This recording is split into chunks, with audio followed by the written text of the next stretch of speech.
एक पहले एपिसोड में मैंने यह बोला था कि तालिबान पूरी तरीके से कभी कब्जा नहीं कर सकता अफगानिस्तान के ऊपर। अब काबुल 15 अगस्त को तालिबान के गिरफ्त में आ गया।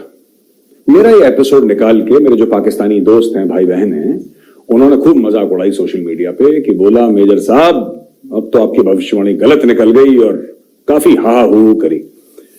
तो ऐसा है कि मेरे और पाकिस्तानियों के बीच में एक अजीब सा रिश्ता है। जब उनको मौका मिलता है वो नहीं छोड़ते, और जब मुझे मौका मिलता है तो मैं तो बिल्कुल भी नहीं छोड़ता। तो दोस्तों आज ऐसा ही एक मौका है जब मैं बिल्कुल भी नहीं छोड़ूंगा। इसके पहले कि मैं ये टॉक शुरू करूं और आपसे बातचीत करूं अफगानिस्तान के बारे में, मैं अपने पाकिस्तानी दोस्तों को कुछ कहना चाहता हूं। दोस्तों ऐसा है, जियो politics, national security, foreign affairs, ये कोई T10 या T20 मैच नहीं है जो आप लोगों के यहां बड़ा पॉपुलर है कि साहब 10 ओवर का मैच खेलो, शाहिद अफरीदी की तरह गोल बल्ला घुमाओ, छक्का मारो। नहीं, ये टेस्ट मैच है, और एक टेस्ट मैच नहीं, हजारों test match back to back without a break.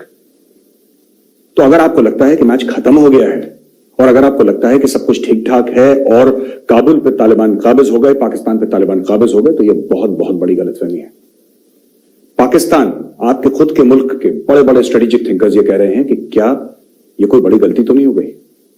Celebrate तो आप कर रहे हैं, शामियाना तो आप बजा रहे हैं, लेकिन इसके नताइज क्या हैं, इससे होगा क्या?